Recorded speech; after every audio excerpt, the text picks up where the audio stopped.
Russian researchers in the late 1940s kept 5 people awake for 15 days using an experimental gas-based stimulant. They were kept in a sealed environment to carefully monitor their oxygen intake so the gas didn't kill them, since it was toxic in high concentrations. This was before closed-circuit cameras, so they only had microphones and 5-inch thick glass porthole-sized windows in the chamber to monitor them. The chamber was stocked with books, cots to sleep on, but no bedding, running water, and toiletry, and enough dry food to last them all 5 for over a month.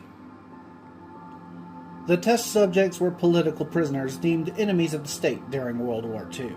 Everything was fine for the first 5 days. The subjects hardly complained about having promised falsely that they would be freed if they submitted to the test, and did not sleep for 30 days. Their conversations and activities were monitored, and it was noted that they continued to talk about increasingly traumatic incidences in their past, and the general tone of their conversations took a darker aspect after the 4th day marked. After 5 days, they started to complain about the circumstances and the events that led them to where they were, and started to demonstrate severe paranoia.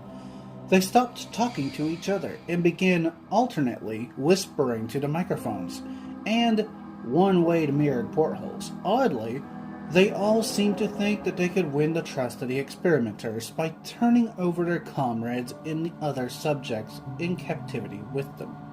At first, the researchers suspected that this was an effect of the gas itself.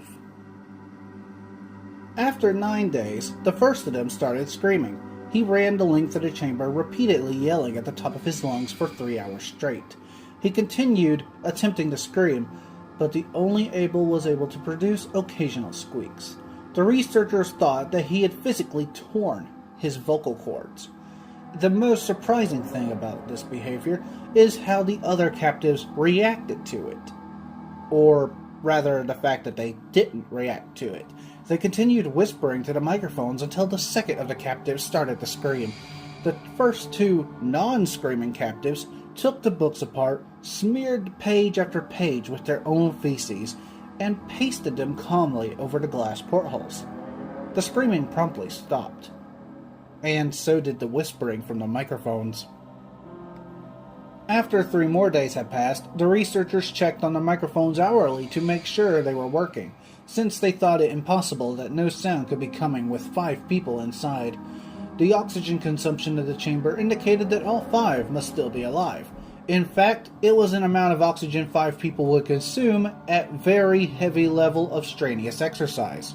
On the morning of the 14th day, the researchers did something that they said that they would not do just to get a reaction from the captives.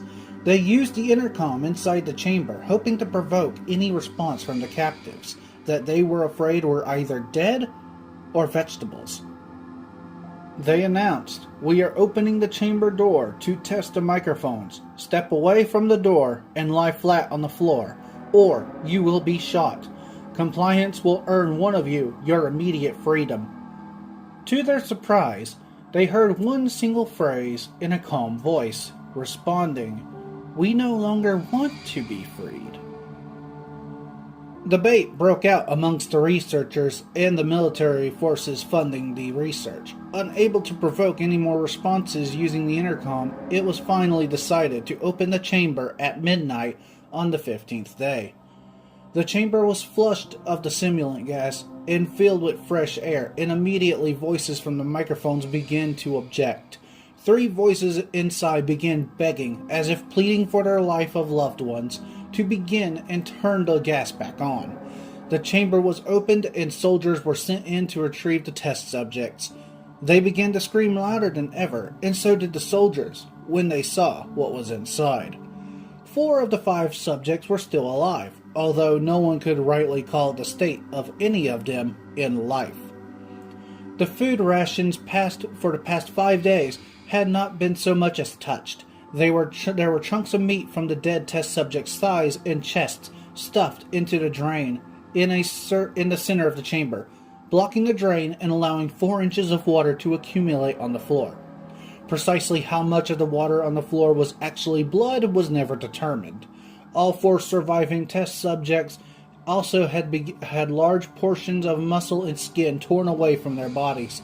The destruction of flesh and exposed bone on their fingertips indicated that the wounds were inflicted by hand, not with teeth as the researchers initially thought. Closer examination of the position and angles of the wounds indicated that most, if not all of them, were self-inflicted. The abdominal organs below the ribcage of all 4 test subjects had been removed, while the heart, lungs, and diaphragm remained in place.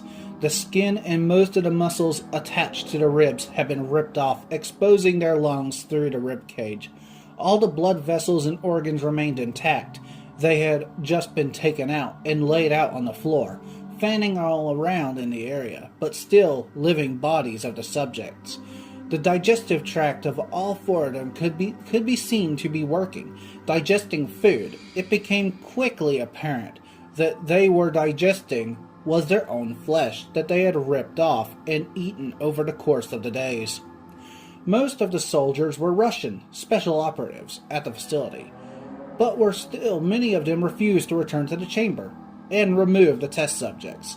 They continued to scream to be left in the chamber and alternately begged and demanded that the gas be turned back on, lest they fall asleep.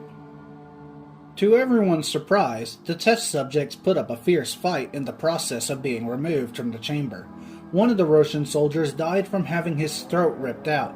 Another was gravely injured after having his testicles and an artery in his leg severed by one of the subjects' teeth.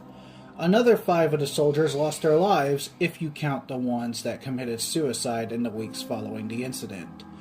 In the struggle, one of the 4 living subjects had his spleen ruptured, and he had bled out almost immediately.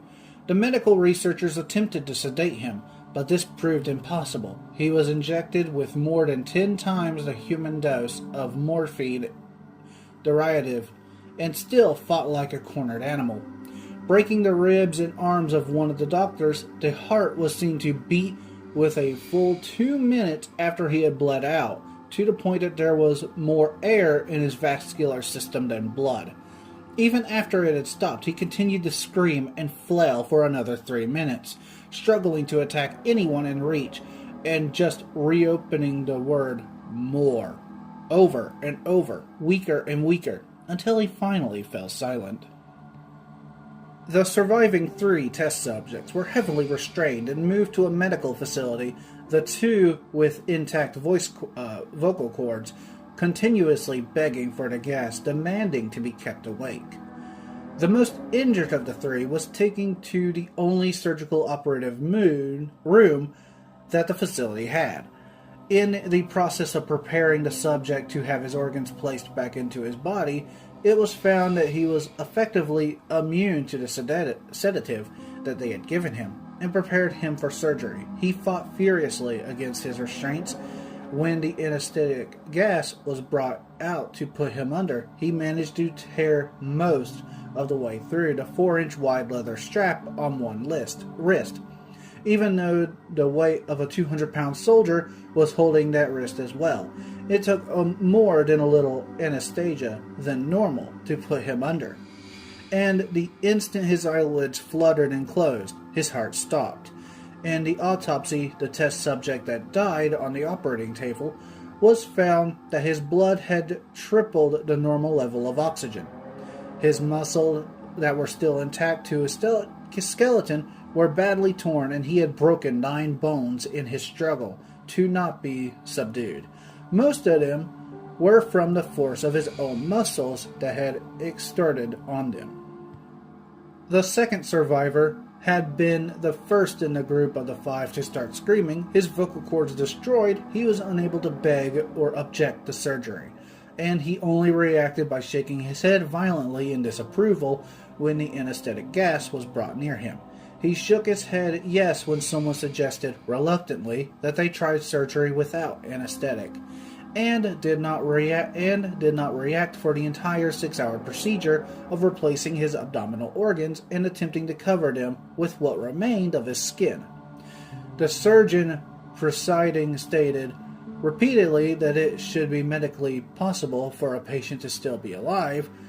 One terrified nurse assisting the surgeon stated that she had seen the patient's mouth curl into a smile several times whenever his eyes met hers.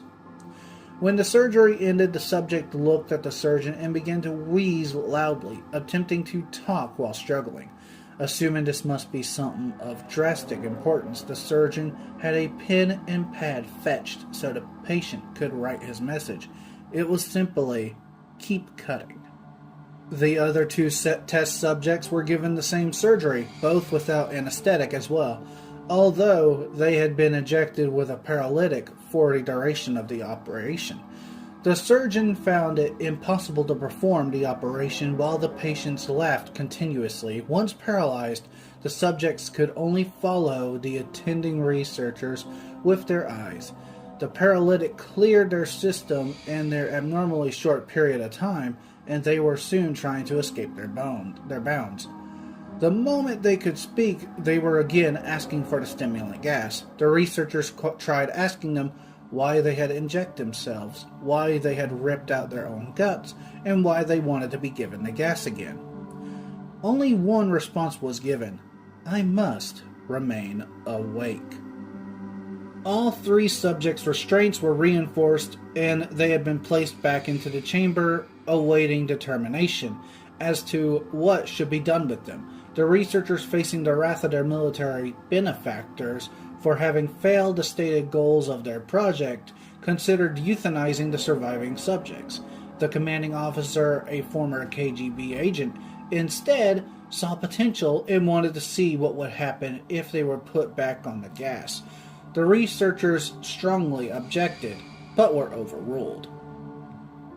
In preparation for being sealed in the chamber again, the subjects were connected to an EEG monitor, and their restraints padded in long-term confinement. To everyone's surprise, all three stopped struggling the moment it was let slip that they were going to be put back on the gas. It was obvious that at that point all three were putting up a great struggle to stay awake. One of the subjects that could speak was humming loudly and continuously. The mute subject was straining his legs against the leather bounds with all of his might, first left, then right, then left again, for something to focus on. The remaining subject was holding his head off the pillow and blinking rapidly. Having been the first to be wired to the EEG, most of the researchers were monitoring his brainwaves. In surprise, they were normal most of the time, but sometimes flatlined inexplicably. It looked like as if he was repeatedly suffering from brain death before returning to normal. As they focused on paper scrolling out of the brainwave monitor, only one nurse saw his eyes slip shut at the same moment his head hit the pillow. His brainwaves immediately changed to that of a deep sleep, then flatlined for the last time.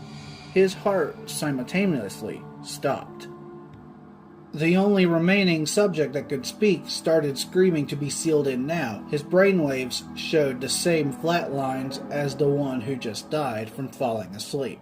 The commander gave the order to seal the chamber with both subjects inside, as well as 3 researchers. One of the named 3 immediately drew a gun and shot the commander point blank between his eyes, then turned the gun on the mute subject and blew his brains out as well. He pointed his gun at the remaining subject, still restrained to the bed, as the remaining members of the medical and research team fled the room. "I won't be locked in here with these things. Not with you!" he screamed at the man strapped to the table. "What are you?" he demanded. "I must know." The subject smiled. "Have you forgotten so easily?" the subject asked. "We are you. We are the madness that lurks within you all, begging to be free. At every moment in your deepest animal mind, we are what you hide from in your beds every night. We are what you sedate into silence and paralysis when you go to the nocturnal haven where we cannot tread." The researcher paused, then aimed at the subject's heart and fired. The EEG flatlined as the subject weakly choked out, "So nearly free." Hello everyone, this is the Sleeping Wendigo, and I hope you enjoyed the video. If you did, don't forget to leave a like, share, and subscribe so you don't miss any videos I post. And, if you want, you can check out my Twitch, Rumble, second YouTube channel, my Twitter, and merch store. Links to all of these will be in the description down below. And as always, I will see you all next time.